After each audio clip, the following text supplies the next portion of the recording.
Aprovechando que hace un par de semanas estuve en SEME y di un par de charlas sobre labios y zona perioral, voy a intentar responder por qué el compartimento rojo o mucoso anterior, como ya planteé en esas charlas, es mi compartimento favorito. Bien, lo primero es saber qué es el compartimento rojo anterior. En este corte sagital vamos a ir viendo las diferentes partes del labio. Tenemos el labio blanco, que es la parte cutánea del labio, que acaba en esta protusión, pero siendo labio blanco todavía, que es el rollo blanco. Luego ya tenemos el borde del bermellón, que nos marca el inicio, la transición del labio blanco al labio rojo, pero su porción seca, el bermellón seco semimucosa.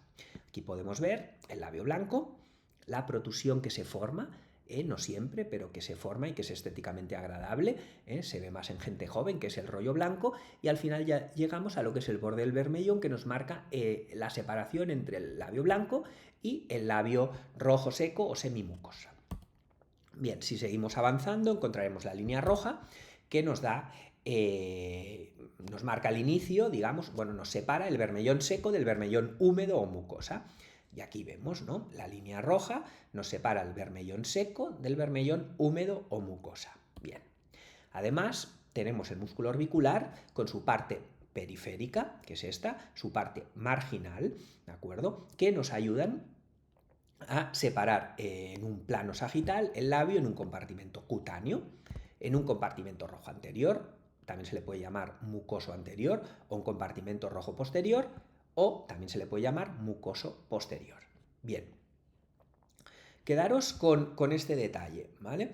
La inserción de la porción marginal del músculo orbicular en la transición del labio blanco a la semimucosa parece ser que es lo que nos define el rollo blanco, esta protusión estéticamente agradable que se forma en la transición del labio blanco al labio rojo, ¿vale? Quedaros con esta idea, porque luego nos va a ayudar a entender por qué no trato esta zona y en cambio sí que trato el compartimento rojo anterior. Bien, esta estructura es la arteria labial y normalmente la vamos a encontrar en el compartimento rojo posterior, normalmente, pero no siempre, puede estar en el compartimento cutáneo, en el compartimento rojo anterior a nivel intramuscular o puede ir saltando de un plano a otro. Por lo tanto, nunca deis por hecho que esté aquí, porque si no podríais, especialmente cuando trabajáis con aguja, embolizarla y bueno, producir un evento vascular.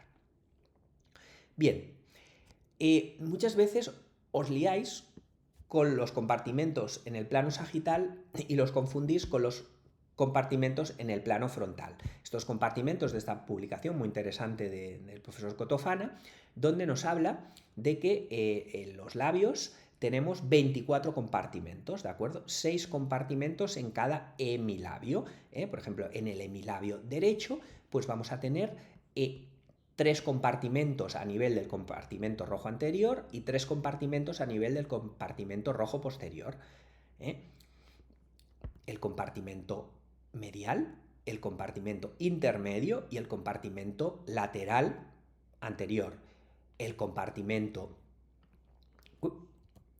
Aquí vemos, esto sería el bermellón seco, donde tenemos los compartimentos mediales, intermedios y laterales anteriores, y visto desde detrás, esto sería como visto desde dentro de la boca, en lo que sería la mucosa húmeda, pues tendremos también un compartimento medial, intermedio y lateral, que en realidad son los compartimentos rojos posteriores divididos por septos en un componente medial, intermedio y lateral. Lo mismo pasa en el compartimento rojo anterior, ¿de acuerdo? En el plano frontal, por lo tanto, tendríamos 24 compartimentos, pero no debemos confundirlos con los compartimentos cutáneo, rojo anterior y rojo posterior del plano sagital, porque si no nos liaremos. Bien. Si seguimos en un corte sagital, pero ya a un nivel con un detalle superior, que sería el nivel histológico, ¿vale? Pues tendremos el labio blanco, o la piel, ¿no? Con un epitelio estratificado plano queratinizado, que es la epidermis, que nos va a dar una muy buena cobertura. Por debajo tendremos la dermis, con los anejos cutáneos en forma de folículos pilosos, glándulas sebáceas, glándulas sudoríparas, Y por debajo tendremos el tejido celular subcutáneo, aquí tipo 2, porque es un tejido celular subcutáneo muy denso, muy fibroso, ¿de acuerdo? Con un colágeno muy compacto que nos dificulta ver los lóbulos grasos entre las fibras de colágeno. Si seguimos, bueno, la parte final de este rollo blanco, de este labio blanco o piel sería el rollo blanco. Veis cómo coincide con la inserción de la porción marginal del músculo orbicular. Esto es la porción periférica y esto es la porción marginal. Luego tendríamos la transición del labio blanco al labio rojo, que es el borde del bermellón, y ya llegaríamos al bermellón seco semimucosa, donde el epitelio aquí va a ser estratificado plano paraqueratinizado, es decir, vamos a tener una semimucosa. Si bien el epitelio plano estratificado queratinizado nos da una muy buena cobertura, el epitelio estratificado plano paraqueratinizado nos da una cobertura bastante buena también, ¿de acuerdo? Por debajo vamos a tener una mezcla entre lámina propia y dermis, porque por eso se llama semimucosa, porque no es bien ni piel ni mucosa, y es interesante porque no vamos a tener folículos pilosos, no vamos a tener glándulas sudoríparas, si bien podríamos tener pues alguna glándula sebácea, pero sin folículo asociado, que son las manchas de Fordyce, pero aquí en definitiva el resumen es que tenemos un epitelio con una buena cobertura, porque es paraqueratinizado, y prácticamente ninguna estructura a nivel de lámina propia que pueda interaccionar con el relleno. Luego ya tendríamos la línea roja, que nos llevaría al bermellón húmedo o mucosa. Aquí el epitelio ya cambia significativamente, es un epitelio estratificado plano no queratinizado, es la mucosa. ¿Y esto qué quiere decir? Pues que la cobertura va a ser mucho peor, con un mayor riesgo de irregularidades y de transparencia del producto con efecto Tyndall, ¿de acuerdo? Por debajo tendremos la lámina propia y por debajo ya vamos a tener la submucosa con las glándulas salivales menores, ¿de acuerdo? Vemos que tanto el bermellón húmedo como el labio blanco son significativamente diferentes al bermellón seco o semimucosa. Bien, entonces, ¿por qué a mí me gusta pues tratar, y es mi compartimento favorito, el compartimento mucoso anterior, ¿de acuerdo? No es ni el compartimento cutáneo ni el compartimento mucoso posterior. Bien, porque el compartimento mucoso anterior me da una muy buena cobertura, o una buena cobertura por lo menos, quizá no tan buena como el epitelio queratinizado de la epidermis, pero me da una buena cobertura, un bajo riesgo de visibilidad del producto, de irregularidades. Por otro lado, el hecho de que prácticamente haya ausencia de anejos cutáneos, el riesgo de interacción con el producto va a ser mínimo. Normalmente no va a haber una arteria labial en este compartimento, la mayoría de las veces la arteria labial va a estar en el compartimento rojo posterior, pero recordad, puede variar y la podemos encontrar en cualquier lugar, por lo tanto recomendaría siempre hacer un tratamiento con cánula, no con aguja, eso os va a dar, y con una cánula de 25 Gs por lo menos, nunca una cánula delgadita como las de 27 Gs que prácticamente actúan como una aguja. Pero bueno, si trabajáis con aguja, pues mucho cuidado porque no deis por hecho que la arteria no va a estar aquí, porque la arteria puede estar en cualquier posición. Bien, por estos motivos el compartimento mucoso o rojo anterior es mi compartimento favorito. Muchas veces la gente dice, ya, pero por lo menos el perfilado del labio para definir el rollo blanco, yo lo realizo en la zona donde tendría que estar el rollo blanco, ¿no? Que es la zona final del labio blanco o piel, porque genera una estructura muy bonita que es el rollo blanco. Yo no estoy de acuerdo con esto, ¿por qué?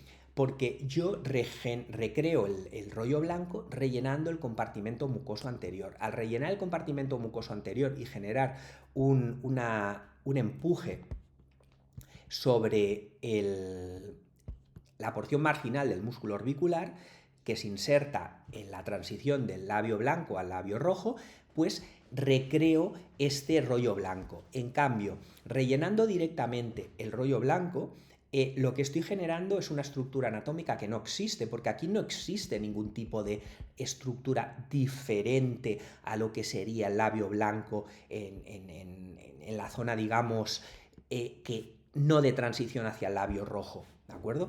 Esa protuberancia se forma por la inserción del músculo orbicular, por lo tanto, si yo relleno el compartimento mucoso anterior y empujo un poquito el músculo orbicular, voy a recrear este rollo blanco sin deformar el labio, porque si no, el problema es que muchas veces ese perfilado que se hace, lo que acaba generando es un estigma de tratamiento de labio que desde mi punto de vista no es bonito, porque es como, mira, me han rellenado los labios y además se nota, por lo tanto, no es natural, ¿de acuerdo? Además, los labios cuando envejecen, lo que pasa es que se alarga el labio blanco y se invagina el labio rojo hacia adentro. Si nosotros rellenamos demasiado el labio blanco, vamos a estar obligados a rellenar todavía más el labio rojo, porque si no nos vamos a quedar prácticamente sin labio rojo. Y esto pues es un círculo vicioso que nos acaba llevando pues eso, a resultados un poco grotescos y poco naturales.